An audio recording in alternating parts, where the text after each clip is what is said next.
We're back, joined once again, I'm very pleased to say, by a man I've come to admire greatly for his, daring do on the one hand and his keen sense of what kinds of facts need to be exposed that are generally being concealed from us. He is James O'Keefe, best known for the work he has been doing for some time now as the founder and president of Project Veritas, an undercover organization of investigative journalism that has done extraordinarily important work on things like Acorn and Planned Parenthood and labor unions, national public radio, and more. He has, to his credit, a New York Times bestseller entitled Breakthrough, Our Guerrilla War to Expose Fraud and Save Democracy.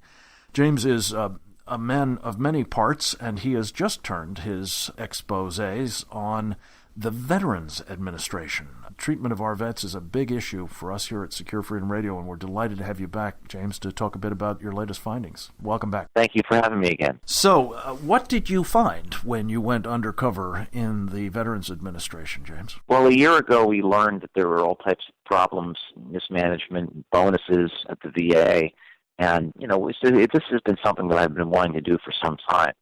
We were able to go to conferences and confabs featuring some of these federal employees. And we weren't really sure what we'd get, but what we found was footage of these high-ranking VA officials all telling us more or less the same thing, that they drug veterans, that they over-prescribe medication. And in fact, the lead in our story, McCarthy is her name, she actually said that the over-prescription is caused by us. And we drug these people, and it's not right. We also talked to other employees who said that we create drug addicts. We talked to someone who just recently, a father who just recently lost his son, who committed suicide because they were on medication they didn't need. And it's really a heartbreaking video investigation. It shows that this is a huge problem.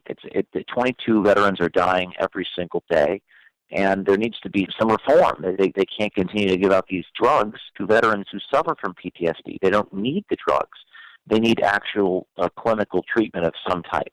So the video is remarkable in that it actually shows these federal employees being honest and saying something about what they're doing they wouldn't say under oath. And this really is the crux of the matter, James. You've gotten a degree of candor that ought to translate into corrective action, if anything can. The VA has proven resistant, shall we say, to this kind of congressional oversight and even exposés by folks like yourself.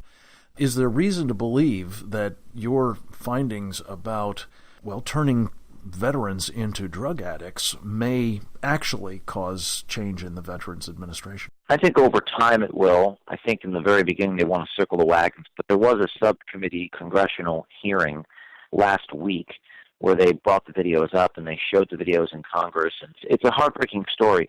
We get a lot of tips and a lot of people sending us information. You need to look into this, you need to look into that. This has been one we have had thousands of emails after this story. Everyone is affected by this because everyone knows a veteran. So there was a congressional hearing. It's a tough thing because it's not just the VA that deals with this problem. I think this is a problem that happens everywhere. Is over-prescribing opiates to deal with stress or anxiety or in this case it's post-traumatic stress. So it's not just the VA. The difference is the veterans deserve a special type of treatment because of the sacrifices they've made for their country. And they're a federal government agency, and they deserve to be held to a higher standard than the rest of the country. Indeed, and I trust that you will keep up the good work on this front, James O'Keefe with Project Veritas, and we support what you're doing and look forward to get your updates. Let me ask you, speaking of updates, James, to turn to two of your other recent exposés that were also riveting and in both cases really quite alarming. Maybe we could start with the imagery of your experiences as you tried to come across the southern border of the United States wearing the mask of bin Laden and a getup comparable to one he would have worn. What were your experiences in that, and what came of the revelations of your experiences? Well, that supplanted the Acorn story as being the most renowned of our investigations. Someone said to me, well, what if you actually just crossed the border between Mexico and the United States and filmed it? Another person said to me, what if you just crossed the border as a terrorist, as a mock terror? Well, I combined the two ideas, and I crossed the border dressed like Osama bin Laden.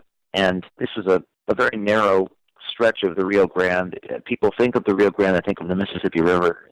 In West Texas, it's actually only about 10 or 12 feet wide. And I just traipsed across the Rio Grande and filmed it, and it caused outrage. And because nothing happened, right? Because nothing happened, because there was no federal border security anywhere, because we looked out for miles and couldn't even see any federal agents anywhere.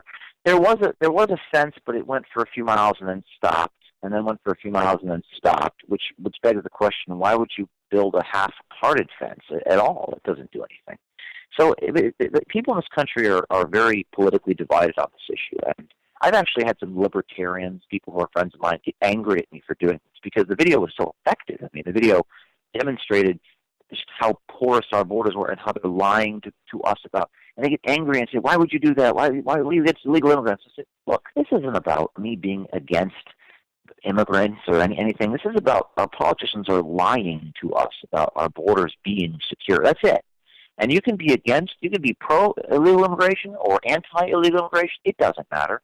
But our politicians should not lie to us and say, our borders are secure, when I can just walk across dressed like Osama bin Laden and not get caught. Well, and particularly the very explicit message is whatever one thinks about illegal immigration, I don't think anybody favors having bin Laden or people like bin Laden or the Islamic State or Al-Qaeda or the Muslim Brotherhood or others making that trip.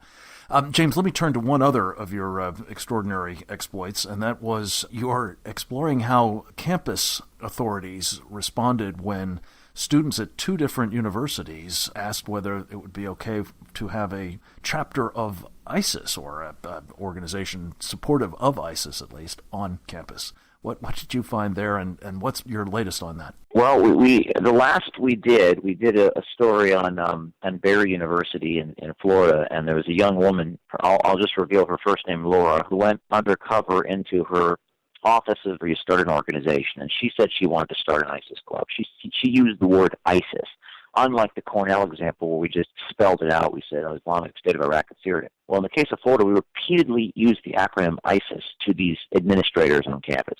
We want to start an ISIS group and send them aid and supplies, and can we change the name so that people don't know what we're actually doing? And the woman said, yeah, of course, change it to something else. Change it to Students in Support of the Middle East. Now, that caused an absolute shockwave. This is a Catholic school.